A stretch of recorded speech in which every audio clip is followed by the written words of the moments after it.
Hoy vamos a hablar sobre el contrato preliminar. El contrato preliminar ha sido incorporado en el Código Civil y Comercial de la Nación, pero ya, si bien en el Código de Vélez no lo había previsto, las partes, en ejercicio de su autonomía de la voluntad, podían y pueden celebrar un contrato definitivo o bien un contrato preliminar o promesa de contrato. En efecto, las partes, en lugar de celebrar el contrato definitivo, pueden obligarse contractualmente a celebrar a posteriori un contrato definitivo principal. Ello puede ocurrir de tal forma que cada una se obligue, preliminar bilateral bajo determinadas condiciones durante un cierto tiempo a celebrarlo, o que solo una de las partes se obligue a requerimiento de la otra, que sería un preliminar unilateral.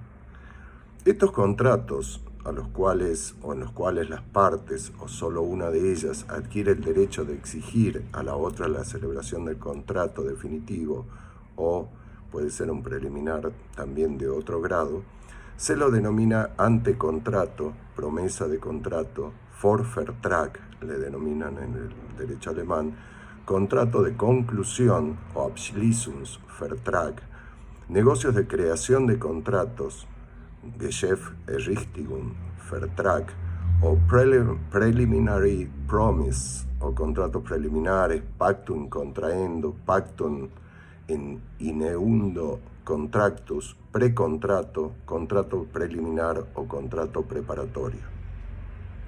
De esto surge, según lo enseña la doctrina, un llamado deber de conclusión, o sea, un Abschlusspflicht, y como figura jurídica encuentra su fuente principalmente en el principio de autonomía de la voluntad.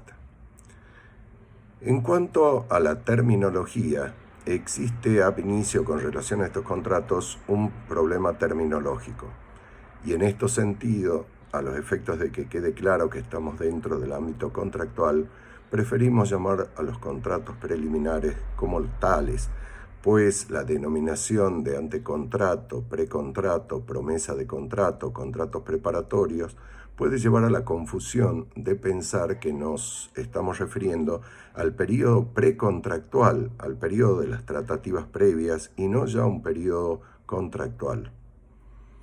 El término promesa de contrato puede llevar a su turno a la confusión en la cual cayó un sector de la doctrina francesa y también parte de la nuestra al considerar que no existían diferencia entre los contratos preliminares bilaterales con los contratos definitivos obligatorios, pues en última instancia o en ambos se está prometiendo algo. Por eso es que nosotros preferimos hablar de contratos preliminares.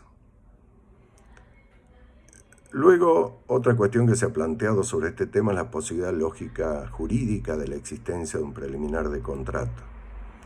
La tesis afirmativa, que es la tesis tradicional y a la cual adherimos, sin perjuicio de casos particulares, sostiene que la obligación puede consistir en un hacer y en el caso de promesa de contrato la obligación es un facere, es decir, otro contrato. Esto es, da nacimiento a un contrato posterior. En consecuencia, en este contrato nacen obligaciones de hacer, ya sea para una de las partes si el contrato es unilateral o para ambas si el contrato es bilateral, que se concretan en hacer una manifestación de voluntad, es decir, prestar el consentimiento, y en caso de resistencia del obligado, puede ser ejercida esa obligación, puede ser cumplida por un tercero.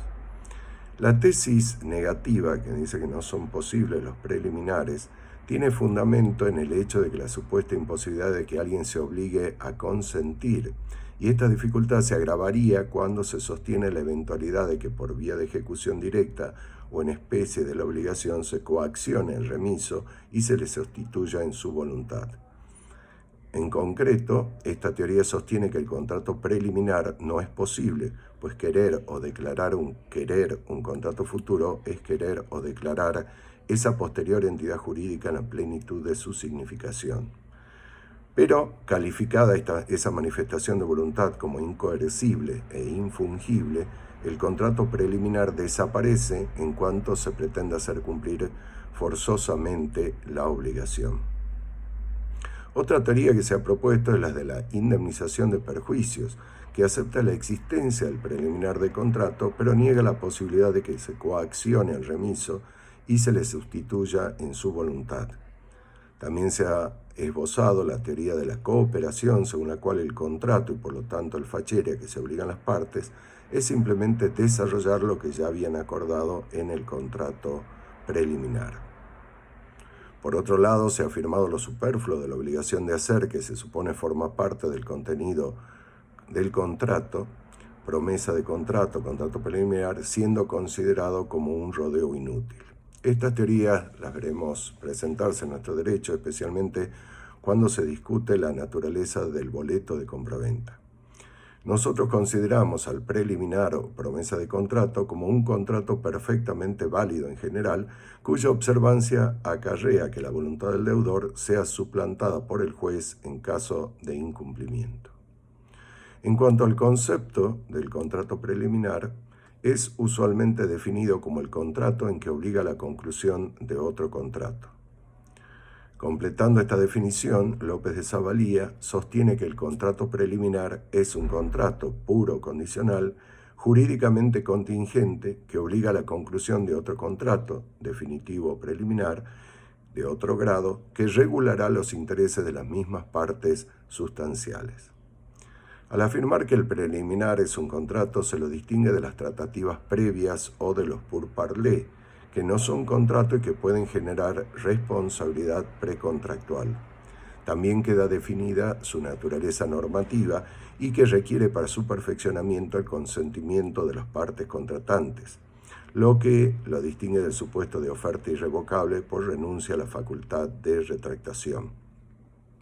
Aunque en la práctica pueden llegarse a similares resultados. También con ello señalamos que se deben reunir los demás elementos de los contratos, tanto generales como particulares del tipo de contrato que se pretende celebrar. Se sostiene que el contrato preliminar puede ser puro o condicional, al igual que todo contrato. Se dice que es jurídicamente contingente, pues no es jurídicamente necesario para llegar al fin querido por las partes. Pero las partes, por razones varias, pueden alargar el camino y elegir como punto de partida uno anterior al previsto como ineludible por la ley. Cuando existan dudas acerca de si estamos en presencia de un contrato preliminar o definitivo, se puede seguir el método formulado por López de Zavalía. Según él, habría que colocarse en el punto de llegada y retroceder en el íter seguido. Cuando se encuentren dos contratos vinculados en relación de antecedente consecuente, de tal modo que aquel obliga a concluir este y se advierte que el segundo basta jurídicamente como punto de partida, se calificará al otro de preliminar. Claro que el método propuesto no solo será posible si se recorrió todo el camino, pero problemas se presentan o se presentarán cuando no sea así. En tal caso, consideramos que deben recurrir a los criterios generales de interpretación, tomando siempre en consideración el principio de buena fe, establecido en el artículo 9 y 961 en materia contractual, y de lo dicho se desprende que no todo contrato obliga a concluir, no todo contrato que obliga a concluir otro contrato es un preliminar. Por ejemplo, la tradición y el pago como contratos causados por un contrato de compra-venta. El preliminar obliga a la conclusión de otro contrato, que puede ser preliminar de segundo grado o definitivo. Conlleva, por lo tanto, una limitación tanto a la libertad de conclusión como a la libertad de configuración. Bajo este aspecto se diferencia tanto del llamado contrato normativo cuanto del llamado contrato marco y del contrato de prelación. Por contrato normativo, la doctrina designa aquel que no obliga a contratar, sino que obliga, en caso de celebrarlo, a hacerlo con un contenido determinado. Es entonces este tipo de contratación no un pacto in contraendo, sino de modo contraendum. Es decir, si se contrata, se preserva la libertad de conclusión, debe hacerse con un contenido determinado, o sea que se restringe la libertad de configuración. Una variante del contrato normativo es el contrato marco. Cuando las partes entran en relaciones negociables, pueden pactar que en los futuros acuerdos que estos celebren deben hacerse bajo ciertas condiciones sin necesidad de que éstas sean negociadas nuevamente. Lo que hace el contrato marco es imponer una parte del contenido de los futuros contratos. Sin embargo, a diferencia del contrato preliminar, no obliga todavía nada, es decir, no obliga a celebrar un nuevo contrato. Solo en el caso en que las partes deciden contratar, juegan los contratos marco un rol. Es decir, limitan, al igual que el contrato normativo, la libertad de configuración, mas no la libertad de conclusión. El contrato preliminar guarda similitud con el pacto de preferencia. Este pacto, por ejemplo en materia de compraventa, es aquel por el cual se obliga al comprador, en el caso de vender la cosa, a concluir el contrato con el vendedor. Pareciera en definitiva que el pacto de preferencia se resuelve en un preliminar, sujeto a la condición de que el vendedor quiera vender la cosa, pero la aproximación se realiza en el marco de la libertad de conclusión. Si se quiere contratar, debe hacerlo con una determinada persona, pero no en relación a la libertad de configuración. Es decir, que el beneficiario del pacto de prelación, si quiere contratar, debe aceptar el contenido que se ha comunicado que un tercero ofrece.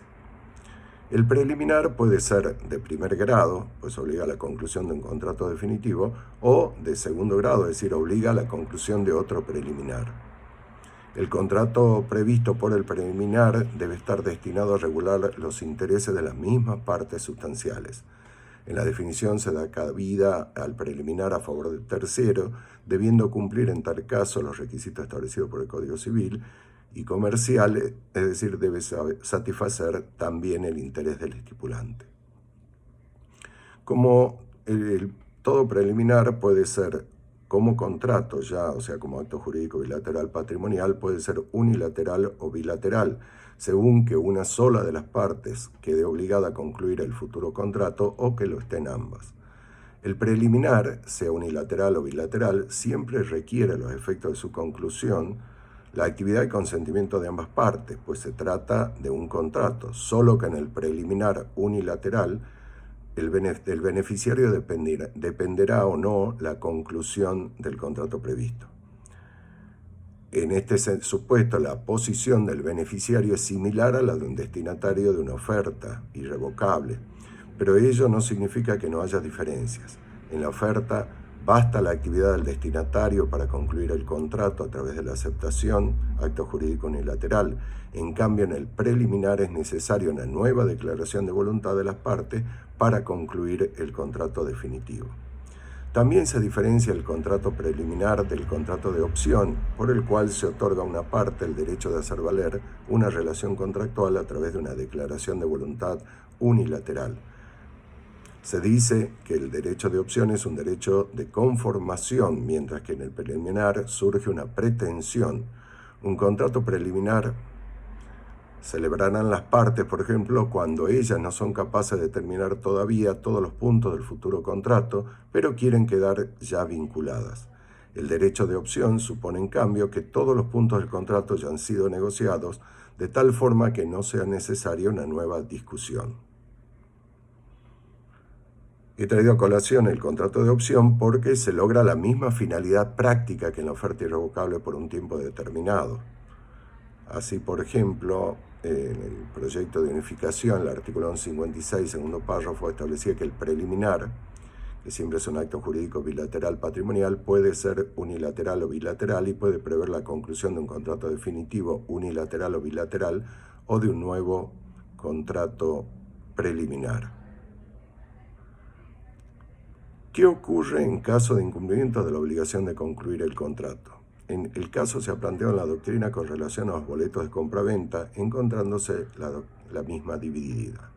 Nosotros en general consideramos que en caso de incumplimiento se puede exigir judicialmente a la parte incumpliente que otorgue su consentimiento escrito bajo el procedimiento de hacerlo el juez en su nombre. En caso de que no haya posibilidad material o jurídica de celebrar el contrato previsto, se resolverá la obligación por los daños y perjuicios. El Código Civil y Comercial ha regulado el contrato preliminar designándolo como promesa de contrato o promesa. En el artículo 994 establece que los contratos preliminares deben contener el acuerdo sobre los elementos esenciales particulares que identifiquen el futuro contrato definitivo. El plazo de vigencia de los plazos en las promesas previstas en esta sección es de 1 año o el menor que convenga a las partes, quienes pueden renovarlo a su vencimiento. Luego, el artículo 995 regula como una aparente especie de los contratos preliminares la promesa de celebrar un contrato, estableciendo que las partes pueden pactar la obligación de celebrar un contrato futuro, y el futuro contrato no puede ser de aquellos para los cuales se exige una forma bajo sanción de nulidad, y que es aplicable el régimen de las obligaciones de hacer. Es decir que en materia de contratos preliminares, el Código Civil y Comercial ha regulado, a diferencia del Código derogado, el contrato preliminar, estableciendo como disposición general que debe contener, para ser considerado un preliminar válido, los requisitos esenciales particulares del futuro contrato. Pero ha establecido una vigencia del contrato preliminar que ha sido objeto de crítica mayoritaria por la doctrina, en el sentido de que el plazo de vigencia puede ser del contrato preliminar de 1 año o el menor que convenga a las partes, pero se establece que pueden renovarlo. Esta disposición, si bien remarca la naturaleza contractual del contrato preliminar, sin embargo, lo limita en forma inexplicable al plazo de 1 año o el menor que convenga a las partes, pero establece que pueden renovarlo. Si el preliminar es producto del principio de la autonomía de la voluntad, ¿por qué limitar su vigencia máxima a 1 año y no dejar librada la cuestión a la libertad de configuración de las partes? Por otro lado, si hubiera un fundamento en la seguridad jurídica u otro, ¿no sería contradictoria la limitación con la facultad de las partes de renovarlo anualmente? En lo personal, considero que esta limitación debiera eliminarse, dejando, reitero, la cuestión librada a la autonomía de las partes. De hecho, en el anteproyecto de modificación al Código Civil y Comercial ha propuesto la eliminación de este párrafo que trae, si se considera al boleto de compraventa como un contrato preliminar y por lo tanto se le aplicar a estas disposiciones generales, trae el inconveniente de qué ocurre en estos supuestos, porque normalmente los boletos de compraventa pueden tener recién, cumplirse la condición a la cual está sujeta la escrituración, un plazo superior al año. Sobre el tema vamos a volver, es decir, sobre el boleto de compraventa y qué ocurre cuando se lo considera como un preliminar de contrato. El artículo el artículo 995 habla entonces de la promesa de celebrar un contrato, estableciendo que las partes pueden pactar la obligación de celebrar un contrato futuro, pero que no se permite esta modalidad para aquellos en los cuales se exige una forma bajo sanción de nulidad y que es aplicable el régimen de las obligaciones de hacer. Como decíamos, el título del artículo presenta un primer interrogante, a saber, la promesa de celebrar un contrato es una figura distinta en su especie al preliminar de contrato. Quizás se podría decir que como es un contrato en el futuro, sería una especie de contrato preliminar, pero nosotros consideramos que en rigor no se debió distinguir y que se asemeja el contrato de preliminar con la promesa de contrato. Es decir, no se trata de una especie distinta del preliminar de contrato, porque debería referirse a ellos indistintamente. En ambos surge la obligación de hacer, y salvo que se previera que la diferencia que justifica la especie es que en este caso, como puede impactar la obligación de celebrar un contrato futuro, este contrato futuro no caiga bajo la limitación de la vigencia temporal de 1 año, lo cual no se explicaría de todos modos por qué en este caso no se aplicaría la disposición general cuando se tratan de especies, si se lo considera tal, de un mismo género. Por otro lado, la segunda cuestión es que en cuanto a la forma, dice que no se pueden celebrar contratos o promesas de celebrar un contrato en aquellos casos en los cuales se exige una forma bajo sanción de nulidad. La solución es correcta, pero habría que aclarar que si un contrato es solemne absoluto y se celebra una promesa de contrato respetando la forma, esa promesa es perfectamente válida. Y en el caso de celebrarse una promesa, de celebrar un contrato a futuro, con una forma que no es establecida bajo sanción de nulidad, sino de nulidad efectual, bueno, valdrá no como el preliminar previsto por las partes o que obliga al contrato definitivo previsto por las partes, sino como un preliminar que obliga a la celebración de la forma correspondiente.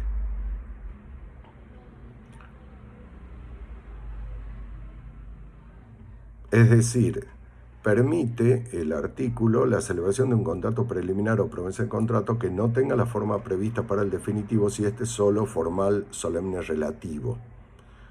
Es decir, que produzca sus efectos propios, valiendo como contrato en que las partes se obligan a otorgar la forma requerida o exigida por la ley.